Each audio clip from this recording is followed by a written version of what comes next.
Eh, regardez, je viens d'acheter un des lecteurs MP3 fabriqué par notre ami Paul Lampli. Consommer, consommer. Pour quelle activité?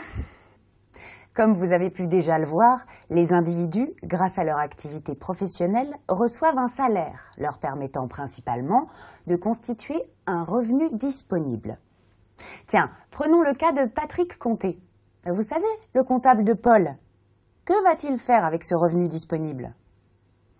Si Patrick souhaite répondre aux besoins qu'il ne peut satisfaire par lui-même, il va faire appel aux organisations produisant les biens et les services correspondant à ses besoins.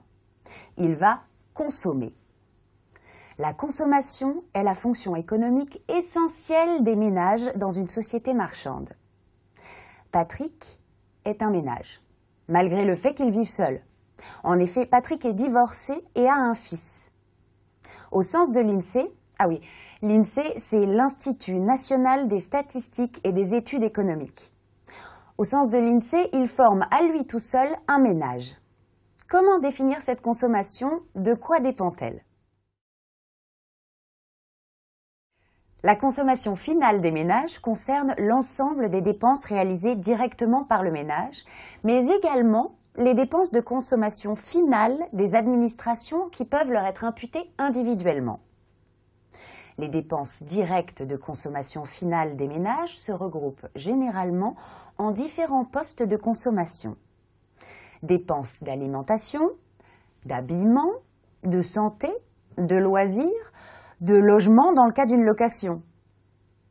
Lorsque Patrick fait ses courses au supermarché par exemple, ou qu'il règle sa facture de son fournisseur d'accès Internet, il consomme directement ses biens ou ses services. Mais il faut ajouter les dépenses indirectes réalisées par les administrations. Par exemple, le cas des dépenses d'éducation ou de santé. Le fils de Patrick va à l'école. Patrick ne paye pas directement l'utilisation de ce service public, c'est-à-dire les dépenses liées à la production de ce service. En revanche, il paye des impôts. Pour que ces dépenses indirectes réalisées par les administrations soient prises en compte, il est nécessaire que l'on puisse en déterminer le bénéficiaire. Dans le cas de l'éducation, les économistes sont capables de vérifier pour qui ce service public a été fourni. Il sera donc compté comme une consommation indirecte de Patrick, qui équivaut à la prestation de services publics d'éducation. Les économistes parlent de transferts sociaux en nature. Toujours dans les dépenses de consommation indirectes, le cas des ménages propriétaires de leur logement. On considère qu'ils se versent à eux-mêmes un loyer. C'est donc là aussi une dépense de consommation indirecte. Évidemment, ce n'est qu'un calcul comptable pour estimer la valeur des revenus et de la consommation des ménages.